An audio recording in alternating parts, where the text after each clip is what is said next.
ఆకలి ఉన్నవాడికి ఆహారం ఎలా అవసరమో రోగ పీడితుడికి మందు పథ్యం ఎలా అవసరమో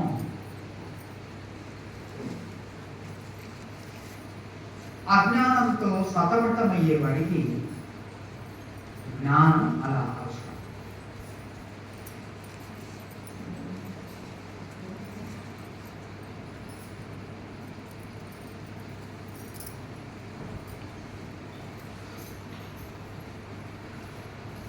ఇక్కడ కొన్ని పదాలు మీకు చెప్తాను, అవి విని ఆ ప్రశ్న అడుగుతాను, దానికి సమాధానం చెప్పండి.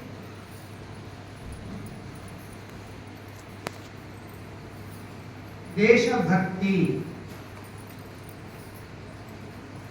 స్వయం సేవకు, ధ్వజం, శాఖ, కాకి నిక్కర్, తెల్ల చొక్కా, నమస్తే సదా వత్సలే మాతృభూమి. ఏమిటిది? రాష్ట్రీయ స్వయం సేవక్ సంఘ్. ఓకే. రెండవ ప్రశ్న, పుణ్యము, పాపము, పరలోకము, దేవుడు, దర్శనము, దయా, కృప, శరణాగతి, ప్రార్థన, యాత్ర, ప్రదక్షిణము, భాగవతము, రాముడు, కృష్ణుడు, జపమాల, సంకీర్తనము, పూజ,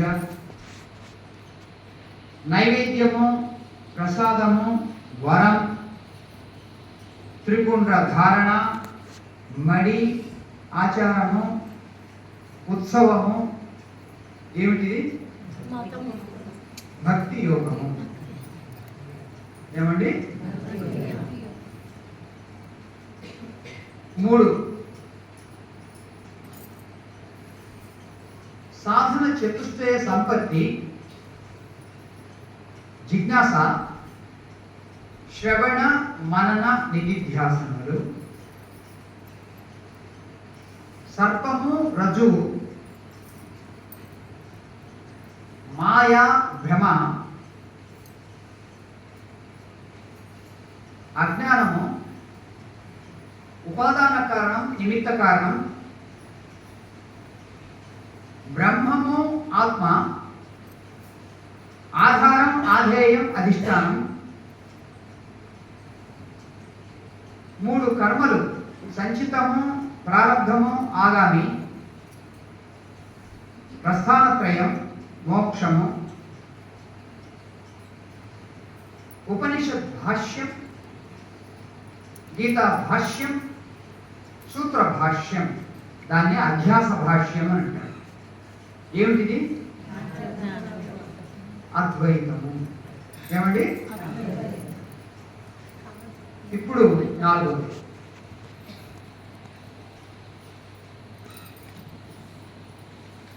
ఆనందము, పారవశ్యము, తన్మయత్వము, అఖండము, అనంతత్వము, సమదృష్టి, దుఃఖాతీతము, సహజ చిరునవ్వు, ముదిత వదనం. ముదిత వదనం.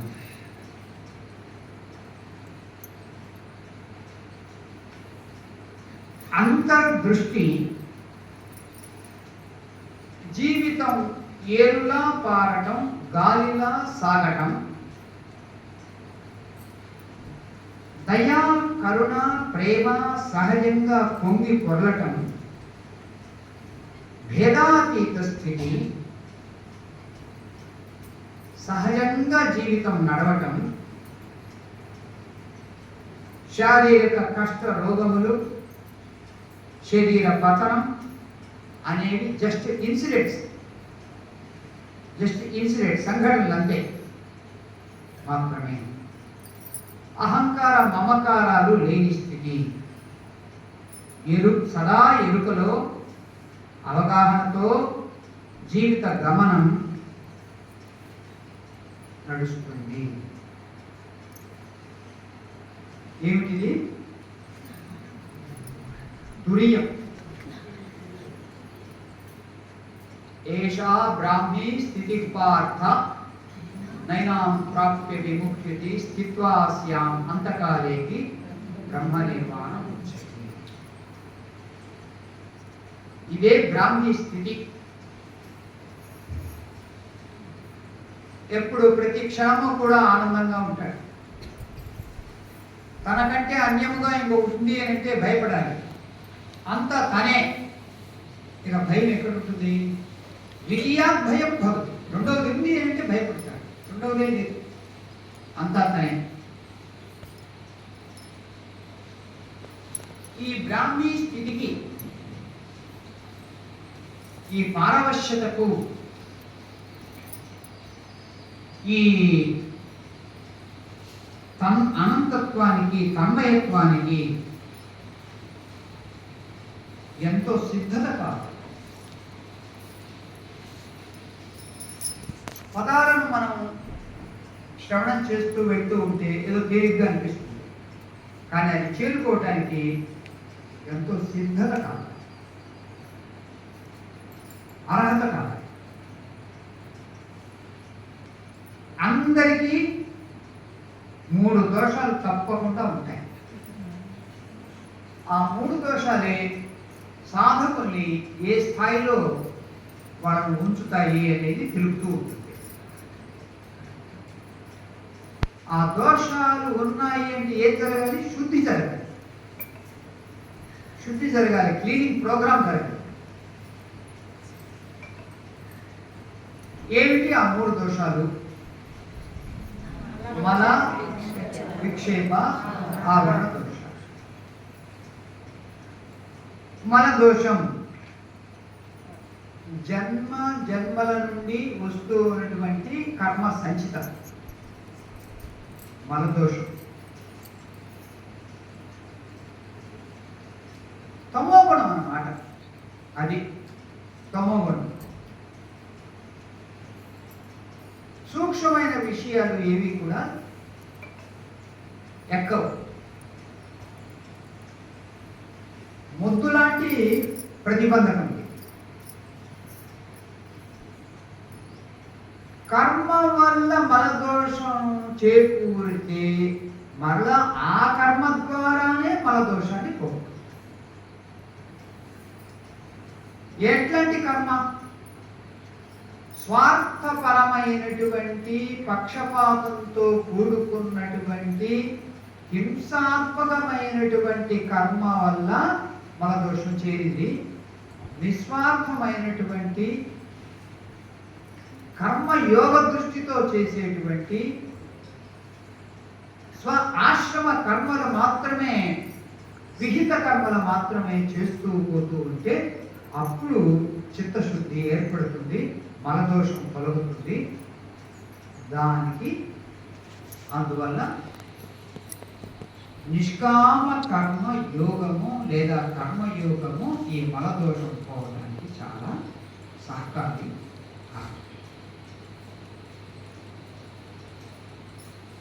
దీన్నే భగవద్గీత మొదటి షట్కం, అదే కర్మయోగ షట్కం, దాన్ని అది బోధించి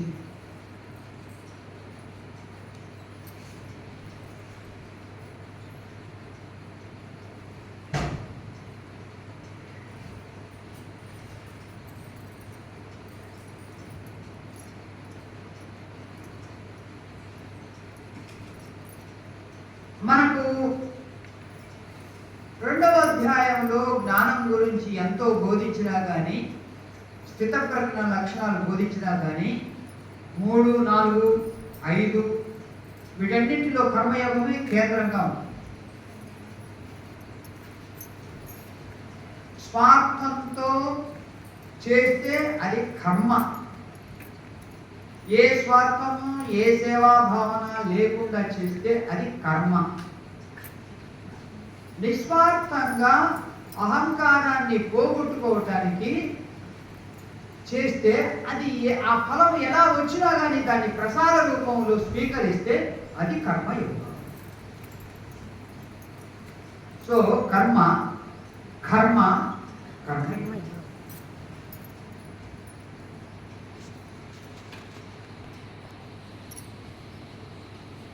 కర్మయోగము చాలా శుద్ధి చేస్తుంది, చాలా శుద్ధి చేస్తుంది. నేను ప్రధానం కాదు, నేను ముఖ్యం కాదు, ఈ సమాజానికి ఇది ఉపయోగపడాలి, నా చుట్టూ ఉండే జనులు సంతోషంగా ఉండాలి అనే మంచి దృష్టితో చేస్తే అది కర్మయోగం. నాకు నా కుటుంబానికి ఏం వనగొడుతుంది అనే దృష్టితో చేస్తే అది కర్మ. కనుక ఈ కర్మయోగము స్వ ఆశ్రమ, తన వయస్సు, తన ఉండే స్థానము, అక్కడ చేయాల్సింది ఏమిటి అని ఆలోచించి అది నిస్వార్థ బుద్ధితో చేస్తే అది కర్మయోగం. బాలగంగాధర్ తిలక్ని అరెస్ట్ చేసి బ్రిటిష్ వాళ్ళు మొదట అండమాన్ నికోబార్ ఐలాండ్ జైల్లో ఉంచారు. కానీ ఆయన అక్కడ ఏదైనా ఆయన చాలా సపోర్టర్స్ ఉన్నారని ఆయన తీసుకెళ్లి మాండలి జైల్లో వేశారు బర్మా. ఒక 4-5 రోజులు ఉన్న తర్వాత ఆయన ఏం చేశాడంటే ఇన్ని తెలుగు తెల్ల పేపర్లు కట్టించుకొని ఒక భగవద్గీత తీసుకొని ఇంకా రాస్తూ పోయాడు. 6 సంవత్సరాలు అయ్యేసరికి తర్వాత ఆయన్ని రిలీజ్ చేశారు బ్రిటిష్ వాళ్ళు. చూస్తే మహత్తరమైనటువంటి గ్రంథం తయారు చేశాడు భగవద్గీత మీద. దాని పేరు గీతా రహస్యము. అది చదివి ఎంతో మందికి స్ఫూర్తి వచ్చింది. భారత స్వాతంత్రం సమరం కోసం వాళ్ళందరూ కూడా ఆ సమర యోధులుగా తయారయ్యారు. అందులో ఏముందంటే ముఖ్యంగా కర్మయోగం గురించి ఆయన రచించారు. మనము బుద్ధి సరిగా లేక ఓపెన్గా ఉండే ప్రపంచాన్ని జైలుగా మార్చుకుంటున్నాము. ఆయన జైల్లో వేస్తే దాన్ని ఆ కాలాన్ని అంతా కూడా సద్వినియోగం చేసుకుని 1,00,000 మందికి ఉపయోగపడేటట్టుగా భగవద్గీత మీద వ్యాఖ్యానం రచిస్తే ఆ జైలు కాస్త ఆయనకు ఉద్యానవనమైంది. అది స్వర్గమైంది. కర్మయోగం ఆయన అక్కడ చూపించాడు. కనుక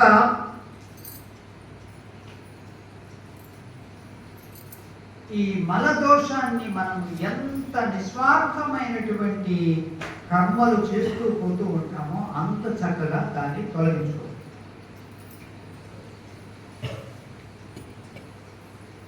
నిష్కామ కర్మ చేసేవాడు ఎవరి మెప్పును కోరడు. ఎవరి యొక్క గుర్తింపును ఆశించడు. తను చేసుకుంటూ పోతా ఉంటాడు. వాడికి అంతరాత్మలో ఎప్పుడూ కూడా చిరునవ్వు ఉంటుంది, ఆనందం ఉంటుంది. ఎందుకంటే లోపల ఉండేవాడు గమనిస్తాడు. ఎవరు గమనించినా గమనించకపోయినా లోపల ఉండేవాడు.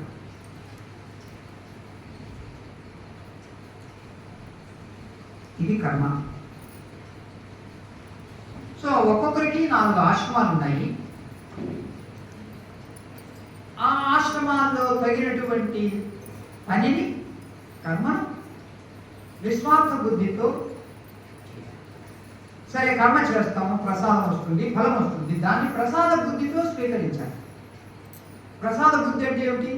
అది కొబ్బరి ముక్క అయినా కావచ్చు, పులిహోర అయినా కావచ్చు, దద్యోదనం అయినా కావచ్చు, చక్కెర పొంగలైనా కావచ్చు, లేదా కుంకుమైనా కావచ్చు.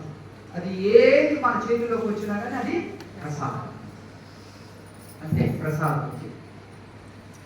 లేదా మన ఇంటి నుంచి అరటిపండు, కొబ్బరికాయ, దద్యోదనం, పులిహోర అన్ని చేసుకొని తీసుకెళ్ళి పంతులు గారికి ఇస్తే, అయ్యా పంతులు గారు పూజ నైవేద్యం పెట్టండి అంటే ఆయన పెట్టేసి ఇచ్చేటప్పుడు ఏమని ఇస్తాడంటే ఇదిగో ప్రసాదం.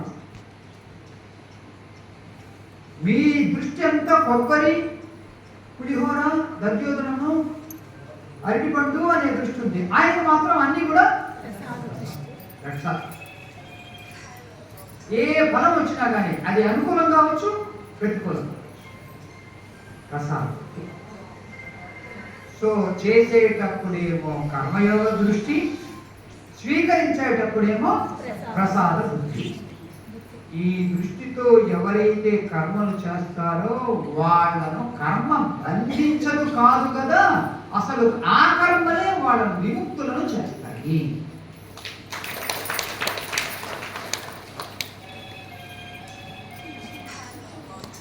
మన దేశంలో స్వాతంత్ర సమరం కొరకు ఎన్ని వేల మంది, లక్షల మంది పోరాడారు, అసూలు బాసారు, జీవితాలను పణంగా పెట్టారు, కుటుంబాలను చిన్న భిన్నం చేసుకున్నారు.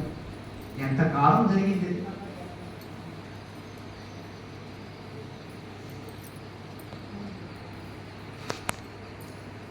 ఇక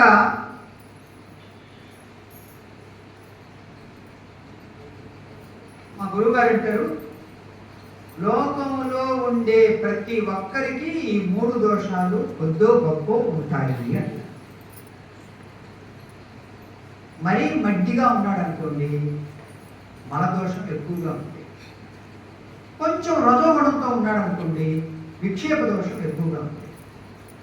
అవి 2 కాకుండా కొంచెం సాత్వికంగా ఉన్నాడు అనుకోండి, ఆవరణ దోషం.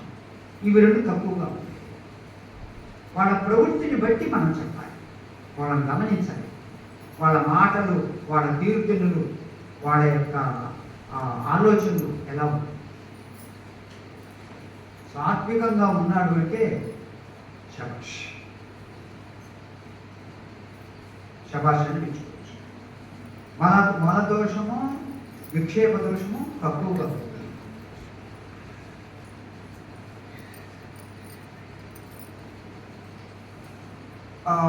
ఈ మనదోషంలో ఉండే వాళ్ళకు సూక్ష్మమైన విషయాలు అర్థం కావు. ఇందాక 18 పురాణాల యొక్క సారాంశాన్ని ఒకే 2 ముక్కల్లో చెప్పాను. అదేమిటి? పాపము అంటే ఇక్కడే ఉంటాడు, పాపపుణ్యాల మధ్య తిరుగుతూ ఉంటాడు.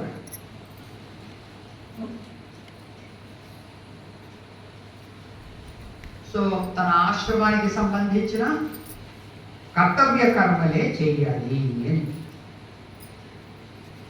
కర్మాణి చిత్తశుద్ధ్యర్థం ఐకాగ్ర్యం ఉపాసన. కర్మలు ఎందుకు చేయాలి? చిత్తశుద్ధి కోసం చేయాలి. మంచి దృష్టితో కర్మలు చేస్తే తప్పకుండా చిత్తశుద్ధి ఏర్పడుతుంది. ఉపాసన, ఉపాసన ఎందుకు? ఏకాగ్రత, ఏకాగ్రత పడుతుంది. ఏకాగ్రత ఎప్పుడు వచ్చిందో చంచలత్వం. జీవితం అంతా చంచలత్వంతోనే గడుపుతూ ఉంటారు. గురువు దగ్గర మంత్రోపదేశం తీసుకొని కూడా చంచలత్వంతోనే ఉంటారు. అందువల్ల చాలా మంది కూర్చొని ఎక్కువసేపు కూర్చోకుండా లేచి వెళ్ళిపోతూ ఉంటారు. ఎందుకంటే ఏకాగ్రత లేదు, చేయవలసిన విధంగా చేయట్లేదు. సాధన అనేది సాధ్యానికి దగ్గరగా చేర్చాలి వాళ్ళు. అందుకని మనం ఉపదేశం చేసుకుని చేసేటప్పుడే చెప్తూ ఉంటాం, 2-3 ఏళ్ల పాటు జపము, ఆ తర్వాత మానస పూజ ఎక్కువగా చేయండి, ఆ తర్వాత ధ్యానంలోకి దిగండి అని అంటాం. వాళ్ళకు ఇచ్చే గడువు 2-3 ఏళ్ళు. కానీ 2-3 ఏళ్ళు కాదు కదా, 15 ఏళ్ళు, 20 ఏళ్ళు, 30 ఏళ్ళు జరిగినా కానీ ముందుకంటే. ఎందుకు అంటే సరిగ్గా వాడుకోవటం, సరిగ్గా వాడుకోవటం.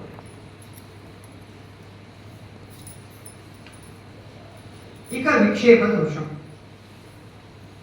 అదే చంచలత్వం. విపరీతంగా తిరుగుతూ ఉంటుంది, ఎక్కడెక్కడికో వెళుతూ ఉంటుంది.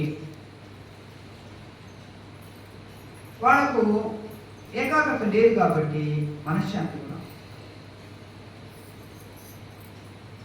కూడా ఉండదు.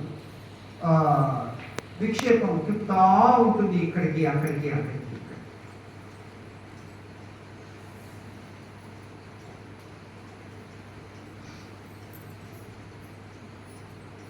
మనసు చిన్న పిల్లవాడిలాగా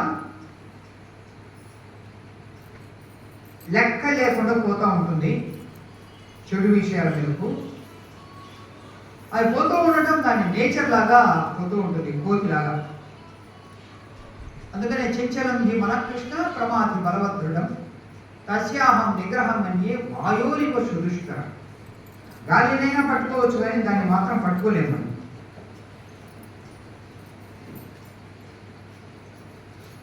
మీకు ఒక చిన్న ఉదాహరణ చెప్తాను, బాగా మననం చేయండి దాన్ని. ఒక అతను ఒక మహాత్ముడి దగ్గరికి వెళ్ళి, అయ్యా నాకు మనశ్శాంతి కావాలి, అది వచ్చే మార్గం ఏదో నాకు సూచించండి అని అంటాడు. ఇదిగో ఈ సంచి తీసుకో, దీన్ని రాళ్లతో నింపు అని అంటాడు. రాళ్లతో నింపుతాడు. దాదాపు ఒక 12-13 కేజీలు వస్తుంది.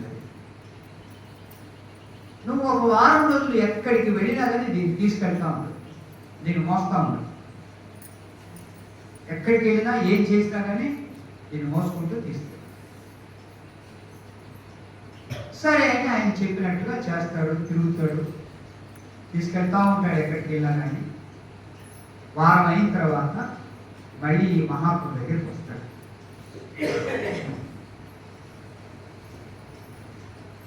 ఆ మూటను దించేసి, అబ్బా తేలికైంది స్వామీజీ, మనశ్శాంతి అంటే ఇదే అని తెలిసింది. మనము కూడా ఎంతెంతో తగిలించుకుంటాం. అంటే మీరు కాదు, మా ఊళ్ళో మీరందరూ మంచోళ్ళే. ఓళ్ళంతా తగిలించుకుంటారు, ఏవేవో తగిలించుకుంటారు, ఏవో మోస్తూ ఉంటారు, అనవసరమైనవన్నీ కూడా. ఈ మీడియా వచ్చిన తర్వాత ఇంకా ఎక్కువైపోయింది.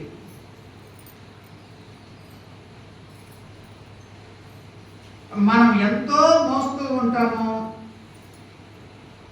అహంకార మమకారాదులను మోస్తూ ఉంటాము, కామక్రోధాదులను మోస్తూ ఉంటాము, ఈర్ష్య ద్వేషాలను మోస్తూ ఉంటాము. అనవసరమైనవి విషయం కూడా, అవి అవసరం లేదు అని కూడా మనకు తెలియదు, అట్లా మోస్తూనే ఉంటాం. ఈ సందర్భంగా నేను ఒక మంచి మాట చెప్తున్నానండి. అహంకారం ఎట్లాంటిది అంటే మిమ్మల్ని మీ నుండి దూరం చేస్తుంది. నేను ఎలాంటి వాడిని, ఎట్లాంటి వ్యక్తిత్వం గలవాడిని ఇది కూడా తెలియకుండా చేస్తుంది అహంకారం. అందుకని దానికి ఒక పేరు పెట్టారు, ఫాల్స్ ఈగో అని. ఏమండి? అబద్ధపు అహంకారం. అసలు అహంకారమే అబద్ధం. ఆత్మ మీద ఆధారపడి జీవిస్తూ ఉంటుంది. దాన్ని ఏమంటారు తెలుసా? ఇంగ్లీష్లోనేమో పారాసైట్ అంటారు, తెలుగులోనేమో పరాన్న జీవి అంటారు. ఏమండి? ఆత్మ యొక్క శక్తిని తీసుకొని ఇది బతుకుతా ఉంటుంది. ఆ అహంకారాన్ని కనుక అర్థం చేసుకున్నారు అని అంటే, అది కనుక లేకుండా దూరంగా తరిమేశారంటే ఎంతో సంతోషంగా ఉండగలుగుతారు ప్రతి క్షణము కూడా.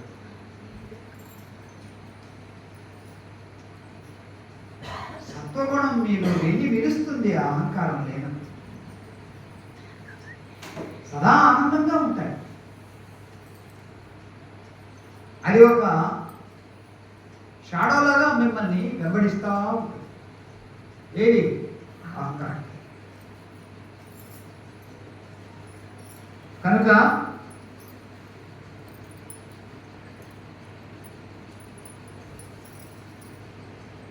అనైకాగ్రత కలగటానికి కారణమయ్యే వాటిని గుర్తించి వాటినన్నిటి వదులుకున్నారు అంటే ఏకాగ్రత అక్కడే లభిస్తుంది.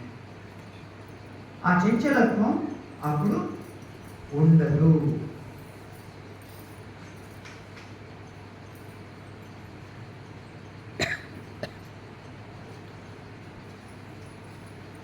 చంచలత్వంతో మనస్సు ఎక్కడికో వెళ్తూ ఉంటుంది. నీళ్ళ మీదకి వెళ్తుంది అనుకోండి. కృష్ణ పరమాత్మ ఏమన్నాడంటే రసోహమప్సు కౌంతేయ ప్రభాస్మి శశి సూర్యయో, నేను నీళ్ళల్లో ఉండే రసాన్ని అన్నాడు ఆయన. ఓ అంటే అక్కడికి వెళ్ళినా కానీ పరమాత్మ ఉన్నాడు అక్కడ అనే భావంతో ఉండు. అది కూడా ఏకాగ్రత. సూర్యుడి మీదకు వెళ్తుంది, చంద్రుడి మీదకి వెళ్తుంది, పంచభూతాల మీదకి వెళ్తుంది, అవన్నీ కూడా నేనే అంటున్నాడు. అది వేరే లెవెల్లో ఏకాగ్రత. ఇది ఎక్కడికి పోతే అక్కడ దేవుడు చూస్తాడు. అదే ఉపాసన అంటారు. ఇలా చేసి చూసి అభ్యాస వైరాగ్యాలతో నడుస్తూ ఉంటే క్రమంగా విక్షేపం తొలగిపోతుంది. విక్షేపం ఎప్పుడు పోయిందో ఈశ్వరానుగ్రహం కలుగుతుంది. అప్పుడు ఈ సాధకుడికి సాధన చతుష్టయ సంపత్తి పట్టుబడుతుంది. అప్పుడు మహావాక్యాన్ని వినటానికి అధికారి అవుతాడు. మహావాక్యాన్ని వినటానికి అధికారి అయినప్పుడు సమిత్వాణి శ్రోత్రియం బ్రహ్మనిష్టం, సమిధలను తీసుకొని వెళ్ళి ఆ శ్రోత్రియ బ్రహ్మనిష్ఠుడైన గురువుకు సమర్పించాలి. ఏమిటి సమిధలు అంటే? కట్టెలు. ఏంటి కట్టెలు? గట్టిగా ఉండేవి. ఏంటి గట్టిగా ఉండేవంటే వాసన, అహంకారం, మమకారం. కట్టెలు తీసుకుపోయి ఇవ్వటం అనంటే తన యొక్క అహంకార మమకార వాసనలన్నింటినీ కూడా మూటగా కట్టి ఆయన పాదాల చేత సమర్పిస్తే ఆయన ఏం చేస్తాడంటే వాటిని తీసుకొని అగ్నిలో కాల్చిపడేస్తాడు. అలాగే వీడు జ్ఞానం అనేటువంటి అగ్నిని శ్రవణం చేసి దానిలో కాల్చడానికి సిద్ధంగా ఉండాలి తన అహంకార మమకారం. అది నిజమైన శిష్యుడు. శిక్షణ యోగ్య శిష్య.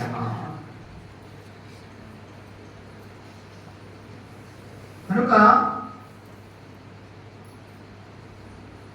వేదాంతానికి అప్పుడు అధికారి, వేదాంత శ్రవణానికి అప్పుడు అధికారి అవుతాడట సాధన చతుష్టయ సంపత్తి వచ్చిన తర్వాత. వేదాంతం ఏం బోధిస్తుంది? జీవ బ్రహ్మైక్యాన్ని బోధిస్తుంది. ఐక్యం అంటే రెండు ఒకటిగా ఉండడం కాదు, ఉండేది ఒక్కటే సత్యము అని తెలుసు. దాన్ని ఏమన్నారంటే మంచి పదం వాడతాను, దీన్ని బాగా జ్ఞాపకం పెట్టుకోండి, అభేదము. ఏమండి? ఐక్యం అంటే రెండు ఒకటి కాదు, అభేదము. ఒక్కటే రెండుగా అనేది అయ్యేదే లేదు. అంటే ఈ ప్రాణులన్నీ కూడా కల్పితం. దేనిలో? అధిష్టానం. కృత్రిమమైనటువంటి పదార్థాలన్నీ అధిష్టానం కంటే వేరు కాదు. కనుక శాస్త్రం ఏమంటుందంటే సర్వం కల్విదం బ్రహ్మ. ఇదంతా కూడా బ్రహ్మస్వరూపమే. కాబట్టి ఆ భావంతో దాన్ని శ్రవణ మనన నిధిధ్యాసన చేసి దాని పరిపక్వావస్థలో నిర్వికల్ప సమాధి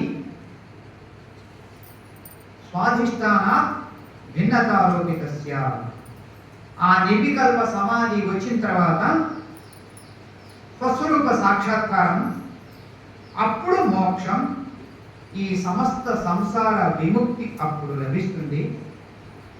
కాబట్టి దాని కొరకు వచ్చిన వారు, దాని కొరకే మనుషులంతా వచ్చారు.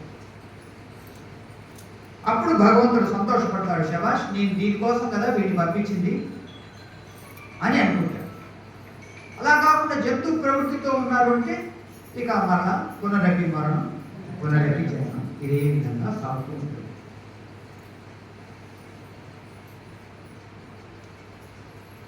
అట్లాగని గృహస్థులను మనం సంపూర్తిగా బ్రహ్మచారులుగా ఉండాలి, వివాహం ఉండకూడదు అట్లాగంటే ధర్మా విరుద్ధో కామోస్మి అన్నాడు. ధర్మానికి విరుద్ధం కానటువంటి కామాన్ని నేను అంటున్నాడు పరమాత్మ. అందువల్ల కోరికలను అనుభవించు, తప్పులేదు, కానీ దానికి ఒక పరిమితి పెట్టి, దాంట్లో మీ యొక్క జీవితాన్ని సాగించండి. ఎందుకంటే గృహస్థాశ్రమం లేకపోతే మిగతా ఆశ్రమాలు లేవు. గృహస్థాశ్రమే మూలాశ్రమం అన్నిటికీ. కాబట్టి వాళ్ళు బంధనాలు తగులుకొని బయటపడలేకపోతూ ఉన్నారు. కానీ బ్రహ్మచారి వచ్చాడంటే గృహస్థుల నుంచి, సన్యాసి అయ్యాడంటే గృహస్థుల యొక్క కానుక బ్రహ్మచారి సన్యాసి అవుతాడు, లేదా గృహస్థులే సన్యాసులు అవుతారు. వానప్రస్థులు అయ్యాడంటే గృహస్థాశ్రమం తర్వాత వానప్రస్థులు. అందువల్ల గృహస్థాశ్రమం తప్పేమి కాదు. కాకపోతే ఆమోస్మి ఒక పరిమితమైనటువంటి కామ కోరికల్లో అది ఆ గృహస్థాశ్రమం ఉండాలి.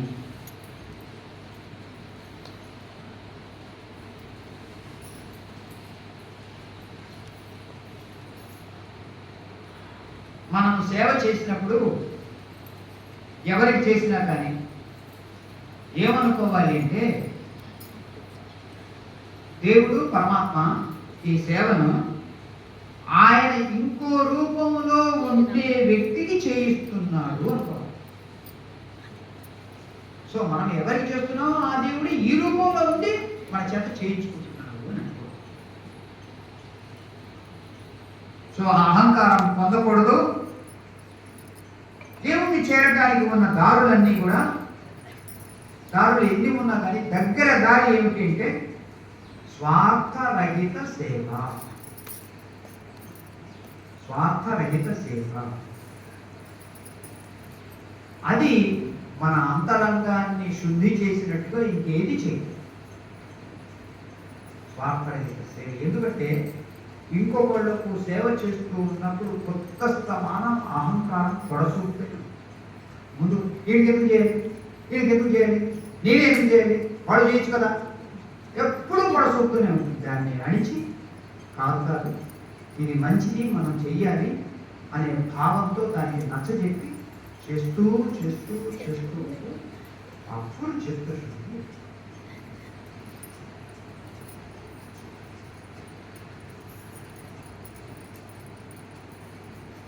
ఒకటో అధ్యాయం నుంచి 6వ అధ్యాయం వరకు కర్మయోగం చెప్తూ ఉంటే, 7వ అధ్యాయం విజ్ఞాన యోగం నుంచి భక్తి యోగం వరకు భక్తి గురించి, భక్తి యోగం గురించి చెప్తూ ఉంది భగవద్గీత. కనుక ఆ భక్తి యోగమే కొంచెం విశాలమైనటువంటి పదం వాడదాము. ఉపాసన కాండ. ఉపసమీపే పరమాత్మకు దగ్గరగా ఉంచటం, దేన్ని మనస్సు. ఉపాసన కాండ.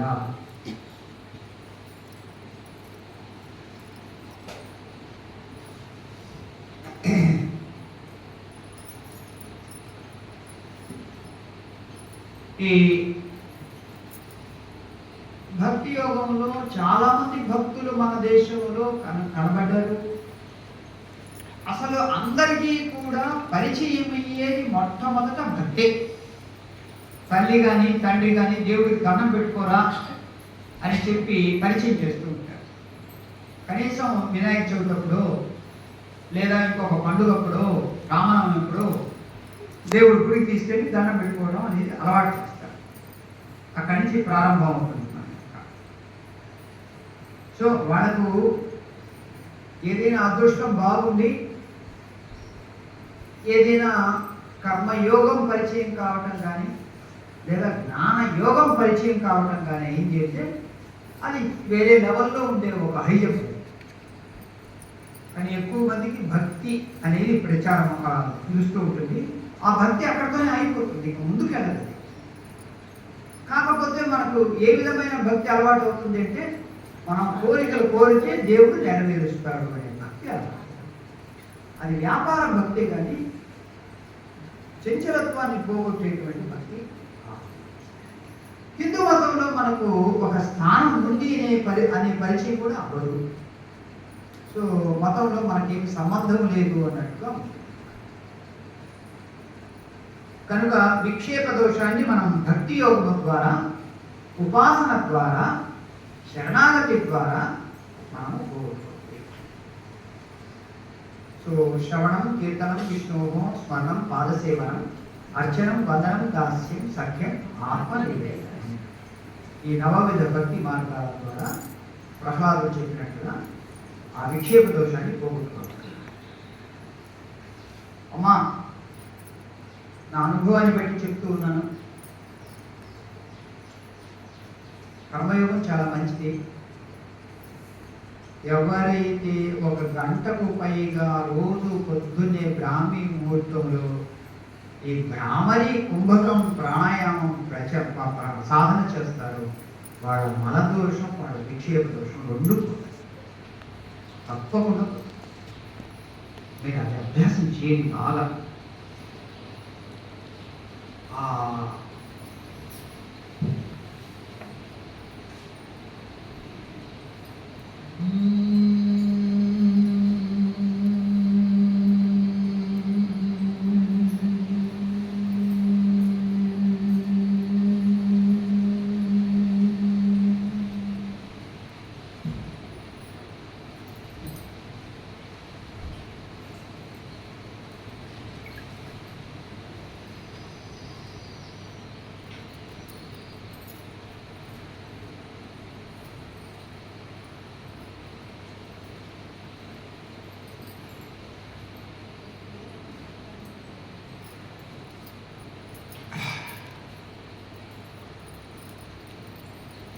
మీరు ఎప్పుడైతే ఉచ్చరిస్తారో ఇక్కడ ఫ్రిక్షన్ ఏర్పడుతుంది. ఆ ఫ్రిక్షన్ మీకు నైట్రిక్ ఆక్సైడ్ ఉత్పత్తి చేసి నాడీ వ్యవస్థను అంతా కూడా శుభ్రం చేసుకుంటూ వెళ్తూ ఉంటుంది. అది మీకు మలదోషాన్ని మరియు విక్షేప దోషాన్ని 2 మీకు స్పష్టత వచ్చే కొద్దీ, తేలికదనం వచ్చే కొద్దీ మీ జీవితంలో ఒక ఆనందం అనుభవిస్తూ ఉంటారు, సంతోషాన్ని అనుభవిస్తారు, తేలిక ఉంటుంది జీవితం, మనసు తేలిక. అందువల్ల ఈ భ్రామరి, కుంభకం, ప్రాణాయామం చేయండి, సాధన చేయండి. మాట ఏదో 4 సార్లు 5 సార్లు కాదు, మినిమం 30 గంట మినిమం, ఇంకా అంతకంటే తెచ్చుకుంటూ వెళ్ళచ్చు. ఇక ఆవరణ దోషం, 3వది ఆవరణ దోషం, మూసివేయటం. ఎలాగంటే ఒక అద్దం ఉందండి, ఆ అద్దం మీద చాలా దుమ్ము ఉంది, మలదోషం. ఆ అద్దంలోనే, తయారీలోనే హెచ్చు తగ్గులు ఉన్నాయి, విక్షేప దోషం. ఆ అద్దం ముందు ఒక పరదా వేసి ఉంచాడు, అదే ఆవరణ దోషం. ఆ పరదాను తొలగించండి, అంతే, ఉన్నది ఉన్నట్టుగా చూపించండి. సో ఈ అహంకారం అనేది ఫాల్స్, దాని తోక మమకారం. ఇది నిన్ను నీ నుండి దూరం చేస్తుంది అనేది మనకు విచారణ ద్వారానే తెలుసు. మహాత్ముల యొక్క సూచన మేరకు విచారణ చేపట్టి సాక్షిగా మనం విచారణ చేస్తూ ఉంటే అహంకారం అడ్డొస్తూ ఉంటుంది. షడా, పగవో, నేను సత్యాన్ని నీకు తేల్చాలి అని నిష్పక్షపాతంగా మీరు విచారణ చేస్తే అప్పుడు సత్యం ఎరుపులోకి వస్తుంది. ఈ అబద్ధాలన్నీ కూడా, ఈ అహంకార మమకారాలన్నీ తొలగిస్తాయి. సో శ్రవణం, మననం, నిధిధ్యాసన, ఈ 3 కూడా ఎంతో ఉపయోగపడతాయి.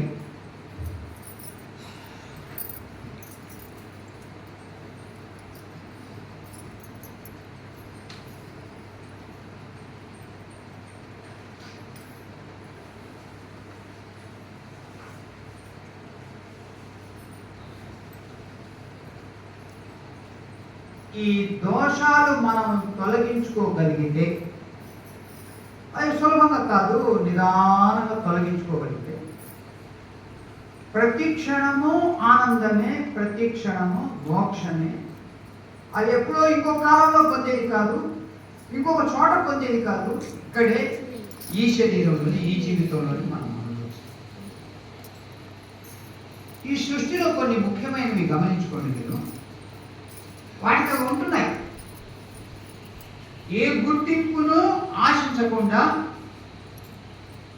ఏమి లేకపోతే మానవ జాతి బతకలేదో అది ఏ గుర్తింపును ఆశించకుండా వాటికి అవి ఉంటూ ఉన్నాయి. రెండుగా ఏమేమి? పంచభూతాలు, సూర్యుడు, చంద్రుడు, గ్రహాలు, తరువులు, నదులు,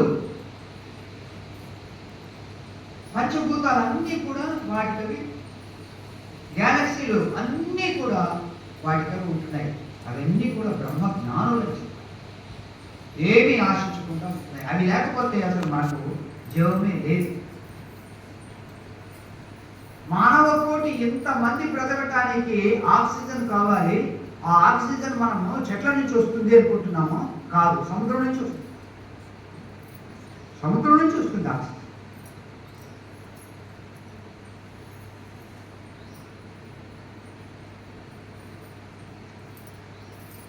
మన యొక్క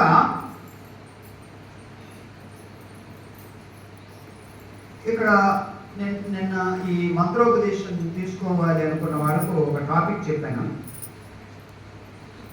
అది కొంచెం ప్రస్తావించి ముందుకెళ్తాను.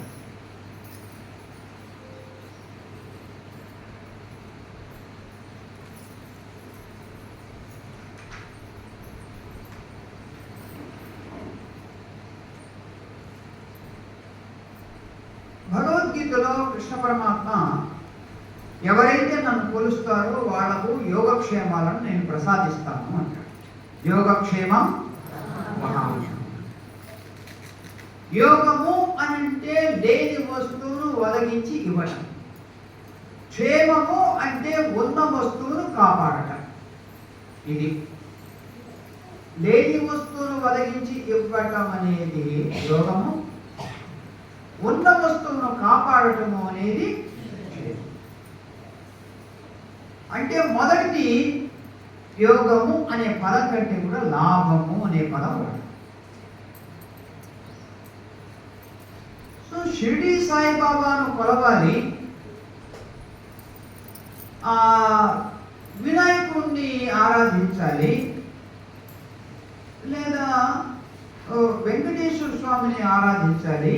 ఎందుకు అంటే మనకు కోరికలు నెరవేరుస్తాడు అనే భావన. అంటే నీ దృష్టి ఎక్కడుంది? లాభం మీద ఉంది. దేవుడి యొక్క భక్తిని నీవు లాభంతో ముడిపెడుతూ ఉన్నావు.